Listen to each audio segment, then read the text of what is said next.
நிர்வாகம் வரணும் அப்படின்னு இந்தியர்கள் நெறைய துடிச்சதுக்கு காரணம் என்ன அப்படின்னா, சீனா செத்தா அப்படிங்கிறதா. பைடன் நிர்வாகம் வந்தனால தான் சீனாவுக்கு ஒரு பிரீத்திங் பீரியடே கிடைச்சுச்சு. இல்ல அப்படின்னா மனுஷன் பைடனுக்கு முன்னாடி 2வது டெர்ம் இம்மீடியட்டா வந்திருந்தாரு அப்படின்னா, ரஷ்யா உக்ரைன் யுத்தமே வந்திருக்காது. சீனாவ நோக்கிய ஒரு யுத்தம் சூப்பரா நடந்து சீனா ஒளிஞ்சிருப்பா அப்படிங்கிறது தான் அன்னைக்கு இருந்த கருத்து. பரவால்ல, லேட் ஆனாலும் சரி சீனாவ ஒழிச்சு கட்டுவார் அப்படின்னு எல்லாரும் எதிர்பார்த்தார்கள்.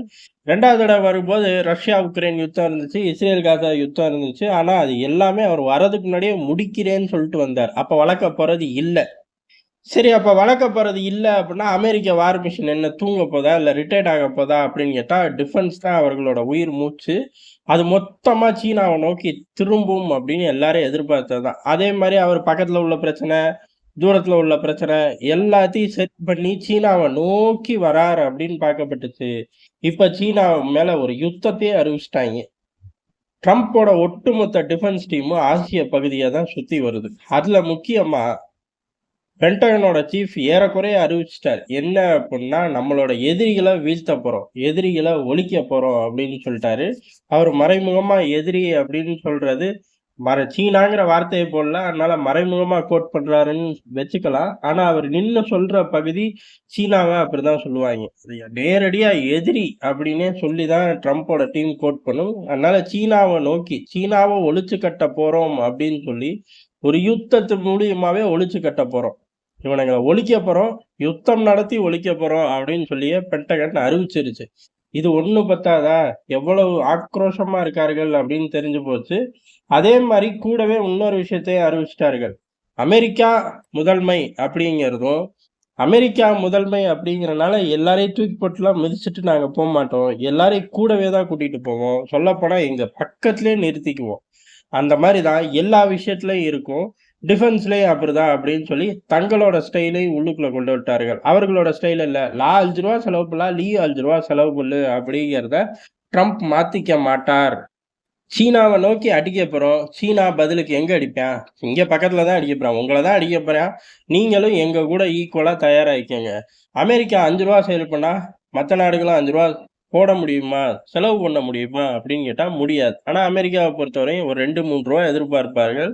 கிட்ட நெருங்கணும். இல்ல 50% இருக்கணும். சும்மா நான் ரூ. 5 போடுவேன், நீ 50 காசு போடுவேன் அப்படிங்கிற பழைய நிர்வாகம்லாம் இப்ப கிடையாது அப்படிங்கிறதுல அது ஐரோப்பாவா இருந்தாலும் சரி, ஆசியாவா இருந்தாலும் சரி, ஆப்பிரிக்காவா இருந்தாலும் சரி, இதான் எங்க தியரி. எங்களுக்கு ஒண்ணும் தலைவலி இல்ல. உங்களுக்கு தான் தலைவலி அப்படிங்கிற மாரி ஆரம்பிச்சு விட்டுருக்கார்கள். ஏற்கனவே ஜப்பான்லாம் உஷாராயிருச்சு. கணிசமா ஸ்பெண்டிங்ஸ ஏத்திக்கிட்டு இருக்கார்கள். இப்ப இவரு ஒரே போடா போட்டாரு. அதனால பெரிய அளவு அழுத்தம் குடுத்து, "நீ செலவ ஆரம்பிச்சா தான் நான் வருவேன்னு" சொல்லப் போறதில்ல. ஆட்டோமேட்டிக்கா செலவு பண்றதுக்கு என்ன வேணுமோ அத செஞ்சு குடுத்துருவாய்ங்க. அதுல ஒரு நல்ல விஷயம் இருக்கு. அப்ப ஆக மொத்தம் அமெரிக்காவோட டிஃபென்ஸ் பட்ஜெட்டையே சீனாவால தாக்கு பிடிக்க முடியாது. அதாவது சீனா சார்ந்து அவர்கள் கொண்டு வரக்கூடிய டிஃபென்ஸ் ஸ்பெண்டிங்க அடிச்சுக்க முடியாது. பத்தாததுக்கு கூட்டணி நாடுகளையும் வெறித்தனமா ஸ்பெண்ட் பண்ணுங்கடா அப்படின்னு சொல்லி ஏத்தி வச்சதுக்கப்புறம், சீனா அந்த பெரிய ராணுவம் வச்சிருக்கேன். ரகசிய பட்ஜெட்டு நான் வெளிப்படையா சொல்ற பட்ஜெட்டே உங்களுக்கு காது, தலையெல்லாம் அப்படியே சுத்தும். காதுக்குள்ள போய் தலை அப்படியே குடையுதா? ஆனா மறைமுகமா என்னோட பட்ஜெட் இருக்கு அப்படின்னு இந்த பூச்சாண்டி காட்டுற வேலை, குளோபல் டைம்ஸ்ல காட்டுன வேலை எல்லாமே இப்ப அவர்களுக்கே பேக் ஃபயர். வெளிப்படையாவே கூட்டணியாவே ரெடி பண்ணிட்டோம். எங்க உச்சத்துக்கு தூக்கிட்டு போய் வச்சுட்டோம் அவனுங்களோட ஸ்பெண்டிங்ஸ. எங்களோட ஸ்பெண்டிங்ஸ 2யும் நீ சமாளிப்பியா? அப்படின்னு கேட்டார்கள்.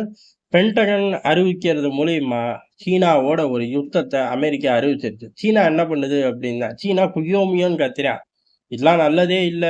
உலகத்தோட அழிவு ஆரம்பமாகும். இப்படி வந்து வெளிப்படையா ஒரு நாட்ட மிரட்டக்கூடாது. ஆச்சா, பூச்சான்னு ஒளறி தள்ளுறாய்ங்க. அஃபிஷியலா இல்லாம அன்அஃபிஷியலா ஒளறி தள்ளுறாய்ங்க. இதுல ஹைலைட் என்னன்னா, அவன் எதிரின்னு தானே போட்டான். அவனோட எதிரி ஊர்ல உள்ள கொல்லப்பய அப்படின்ட்டு போ வேண்டியது தானே. ஆசியால 1000 பிரச்சனை இருக்கு. அதனால நாங்க ஒண்ணும் பிரச்சனையே இல்ல அப்படின்னு சொல்லிட்டு போலாம். இல்ல நேரடியாவே மிரட்டலாம். வெளியுறவுத்துறை அமைச்சரத்த வச்சு, அடுத்த தடவ வந்தா தொலைச்சு புடுவேன் பாத்துக்க அப்படிங்கலாம். எப்படி நான்சி பெலோசி வந்தா விமானத்த சுட்டு வீழ்த்துவோம்னாய்ங்க. பைடன் நிர்வாகமும் 2 போர் விமானங்கள பாதுகாப்புக்கு அனுப்பி விட்டுச்சு. ஆனா ட்ரம்ப் நிர்வாகம் 2 போர் விமானங்கள் கிடையாது. 200 போர் விமானத்த சீனாவ நோக்கி அனுப்பிச்சு விட்டுருவாய்ங்க. அதனால சீனா அப்படிப்பட்ட விஷ பரீட்சையிலலாம் இறங்கல.